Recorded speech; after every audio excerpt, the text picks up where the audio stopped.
What is up, guys? My name is Steven, and I'm one of the lucky individuals who got access to the closed alpha for Marathon, and I took advantage of my opportunity and have been grinding the game out. I got just about 50 hours clocked in it as of recording this, and after playing the game for so long, there's a bunch of things that I really like about it, a bunch of things that I dislike about it, so I thought I'd give you guys like my full overview of the game and what you guys can expect once the game finally comes out in September. So what we're going to talk about in this video is everything the game has to offer in its current alpha state and what I've been able to experience. Then we're going to go over some of the things that I really liked about the game, some of the things that I disliked about the game, and some improvements that I think they can make that'll improve the quality of life, basically, of the game. And then we'll go over like my final thoughts and final review of the game overall, where it's at right now. Alright, so starting off, what is Marathon? If you don't know what it is, I'll give a quick and simple explanation.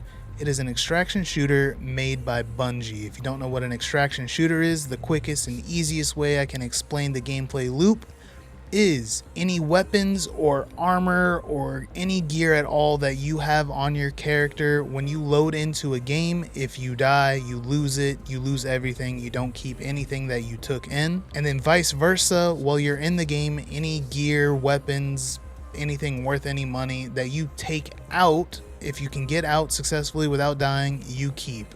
That is essentially the gameplay loop of an extraction shooter. That is the simplest and easiest way that I can explain it. Also, this game is kind of like a hero shooter. It is a 3-player squad where there are 4 different characters that have different abilities that allow for different gameplay styles. Alright, so what all does this game have to offer in its current alpha state?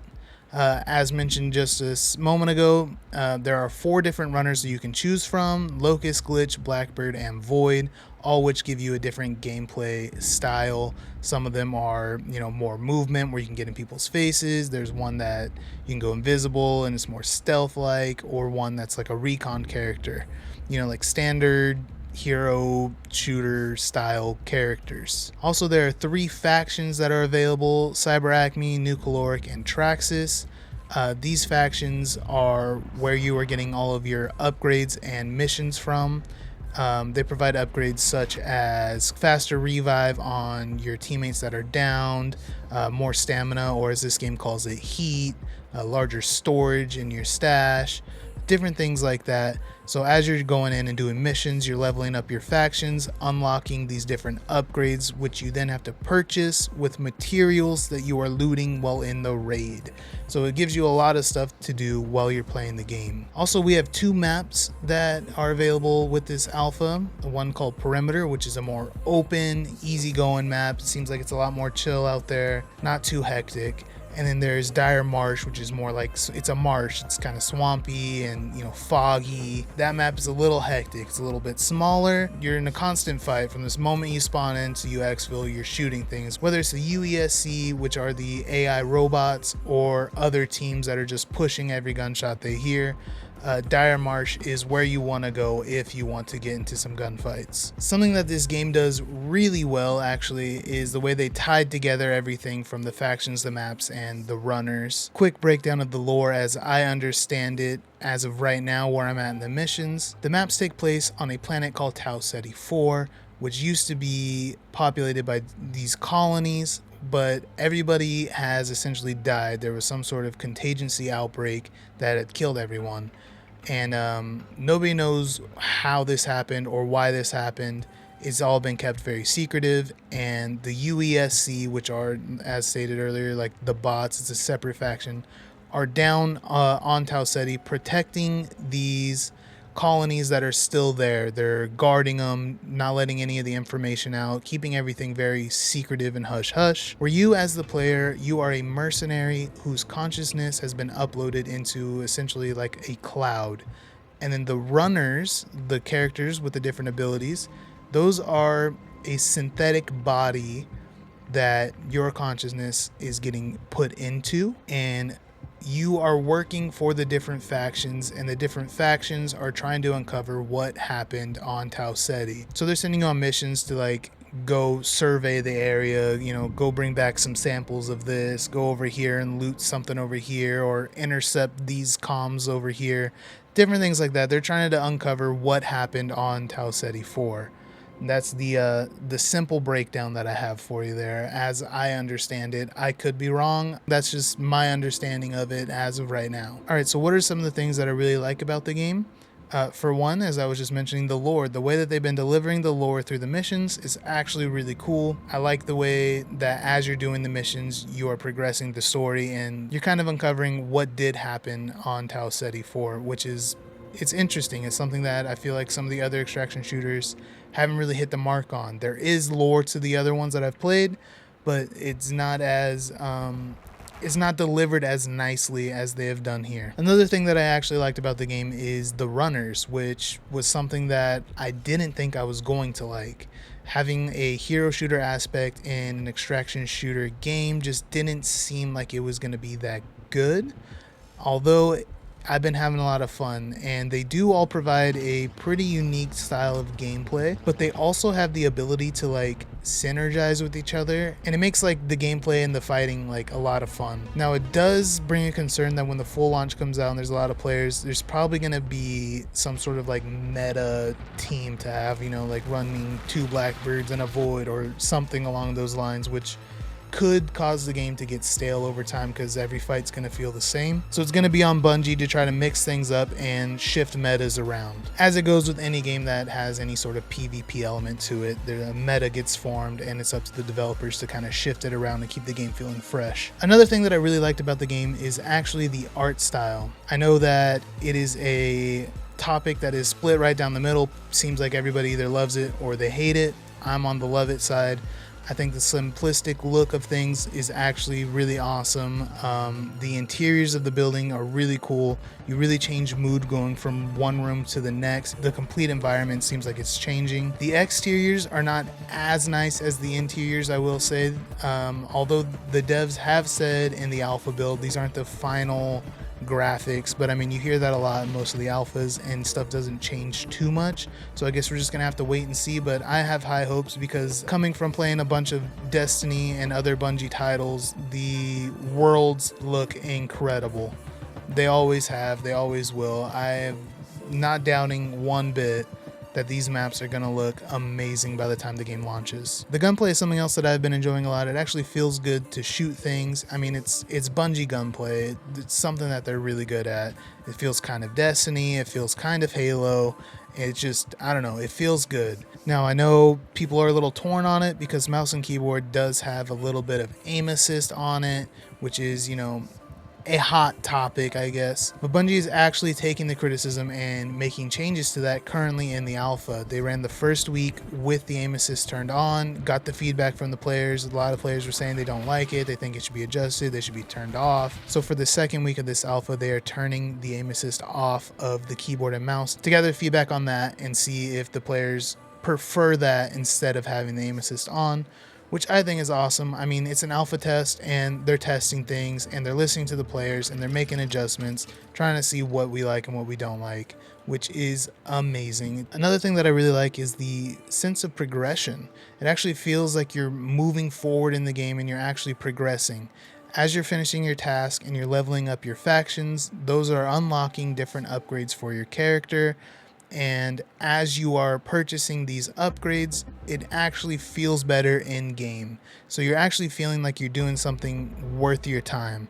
You know, like, why am I doing all these tasks? Oh, it's because I can unlock this upgrade that's going to give me more heat, which is essentially your stamina in the game. And then as you know, you're able to purchase that while you're in your next game, you're going to feel like, oh my God, look at all my stamina that I have now. I can actually run for a little bit longer. I don't know, it just feels good. It feels like you're actually progressing and moving forward in the game, which is something that I enjoy. Another thing that I really like about the game is how much there is to do on the maps. There are a ton of different objectives to accomplish on the maps that all give like really good loot. So when you open the map, there's these different icons on the map that are each different like objectives to complete. And upon completing, there is some sort of loot crate system there that drops the highest tier loot that you can get in the game. So, and it's all over and they're constantly spawning. So if you go to each of the POIs and you finish those, another one might pop up in the middle of the map. You feel like you always have something to do, and it makes the gameplay feel a lot more interesting and gives you a lot of variety of things to do other than open boxes and buildings. All right, so now to get into some of the things that I dislike about the game. Just a little bit ago, I was talking about the gunplay and how I really enjoyed it. However, I think the weapons need a bit of a rebalance, specifically the assault rifles. There are 2 assault rifles in the game, and they do like negative damage. So we need to get a rebalance going. It feels like there's only maybe 3 weapons that are actually good, I guess you can say. There's the Bully SMG, the Longshot Sniper, and the Twin Tap, which is like a DMR basically. Other than that, the other weapons just feel like they don't hold a candle to these other ones, man. Another thing is when you are in a team fight shooting other players, when you finish a player and their duffel bag is on the ground, they have a little green icon over them that basically says they're still in the lobby spectating somebody, whether they're spectating you or their teammate. Essentially, it's just letting you know their teammates are still up. So it makes the fights feel kind of stale, feels kind of the same over and over again. Like, you know what's going on is what I'm trying to say. It's like you knock 2 players and it's like, do they have a third teammate? It's like, well, their icon's still over their bag, so they're probably spectating their teammate waiting to get revived. So you're on edge, like looking around for their teammate. You kill a third person, all 3 icons disappear because they disconnected. It's like, yep, they're all dead now, we're good to go. Or if you only see a single player, you kill the single player, his icon disappears instantly. You know, oh, that was just a solo. He didn't have a team with him.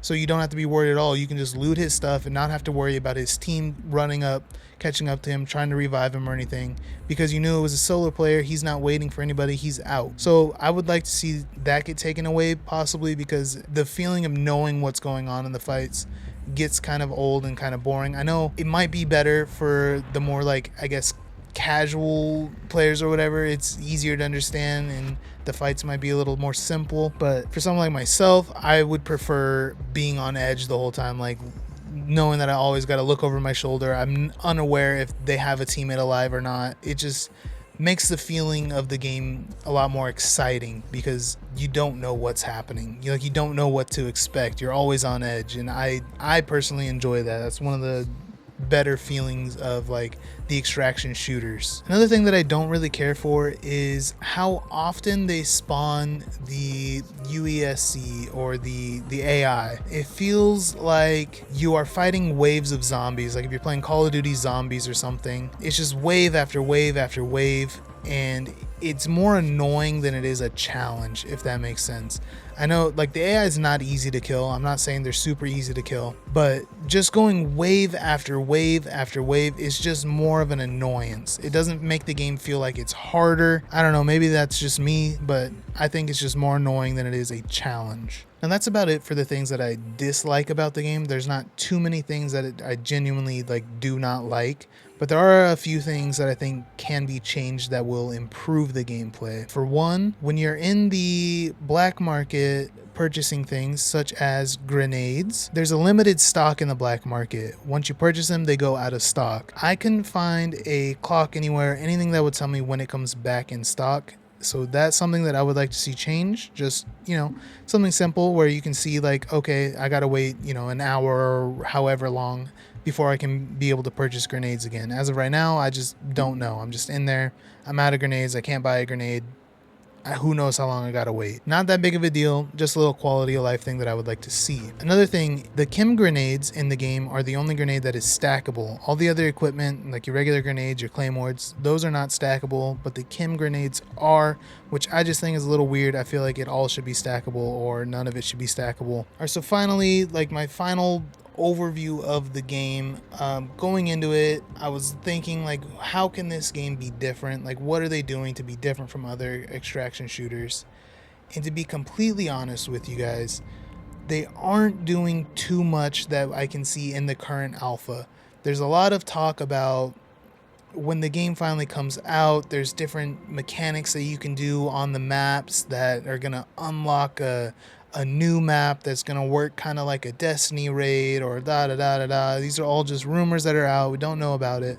Where the alpha's at currently, it's not too different from other extraction shooters that I've played. However, they have executed a lot of these things a lot better than some of the other ones that I've played. So, with that being said, this game is a ton of fun. I've been addicted to it since I started playing it. I literally have been playing every single day since I've had access. I had 2 back-to-back streams that were 15 hours each. I went full degen on it. And I don't know, I've been loving the game. But as far as what makes it different, where the game's currently at in the alpha state, it's really hard to tell what is different other than the way that they are delivering the lore. I guess that's the biggest change that I can see. The way that this game has been delivering the lore and the actual depth of the story and the world building that they are able to accomplish in the way that they're telling these stories is different than other games, which actually might be cool for some of the guys who are into, strictly like PvE. You're not going to be able to get like a pure PvE experience in this game. You can get close. It's going to be hard. You can go in solo and, do your best to avoid PvP actions. It's not going to be a 100% guarantee every run you go into. You're not going to run into a player. You're going to run into players. It's the nature of the game. But I feel like the actual world building and the way that you're able to progress even when you die, if you have a task that has like multiple steps to it, if you complete one of the steps and then you end up dying, that one step stays completed. You don't have to go back in and redo it and do all 3 steps in the same run. You can do them all 3 in separate runs. Whether you die or not, the progression stays. So I think that's a huge plus on the game. It's going to make it a little easier for people to get into. Like I said, I've been enjoying the game. I've been having a ton of fun playing it. And yeah, for the remainder of the duration of this alpha, I will be live streaming every day over on Twitch. There will be a link to my Twitch channel down in the description below. If you guys want to come over and hang out while I'm playing, if you have any questions or anything like that, feel free to ask. And yeah, thank you guys so much for watching. I appreciate all of you, and I will catch y'all later, guys. See ya.